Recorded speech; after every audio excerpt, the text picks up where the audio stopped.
Good morning. I will shortly be seeing His Majesty the King to offer my resignation as Prime Minister. To the country, I would like to say first and foremost, I am sorry.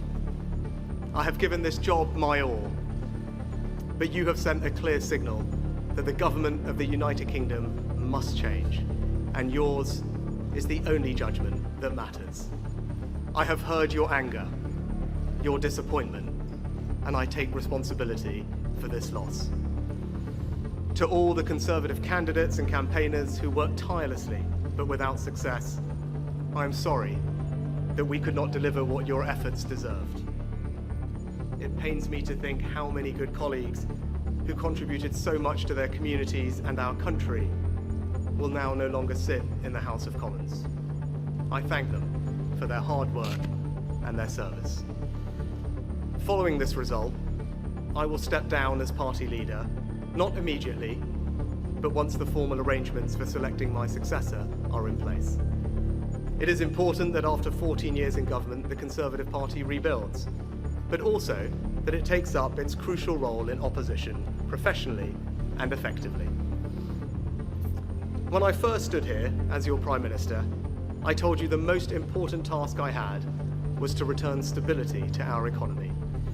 Inflation is back to target, mortgage rates are falling, and growth has returned.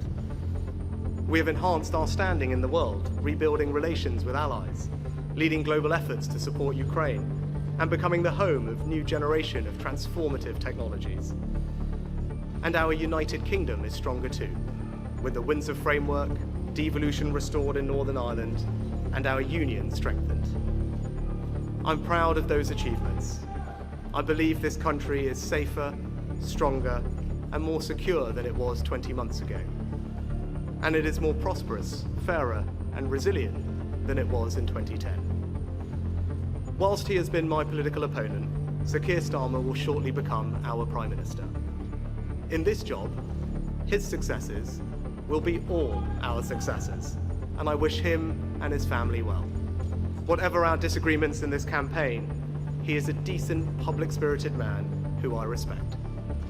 He and his family deserve the very best of our understanding as they make the huge transition to their new lives behind this door, and as he grapples with this most demanding of jobs in an increasingly unstable world. I'd like to thank my colleagues, my cabinet, the civil service, especially here in Downing Street, the team at Chequers, my staff, CCHQ, but most of all, I'd like to express my gratitude to my wife Akshata and our beautiful daughters. I can never thank them enough for the sacrifices they have made so that I might serve our country. One of the most remarkable things about Britain is just how unremarkable it is that 2 generations after my grandparents came here with little, I could become Prime Minister, and that I could watch my 2 young daughters light Diwali candles on the steps in Downing Street. We must hold true to that idea of who we are, that vision of kindness, decency, and tolerance that has always been the British way. This is a difficult day, at the end of a number of difficult days. But I leave this job honoured to have been your Prime Minister. This is the best country in the world, and it is thanks entirely to you, the British people, the true source of all our achievements, our strengths, and our greatness. Thank you.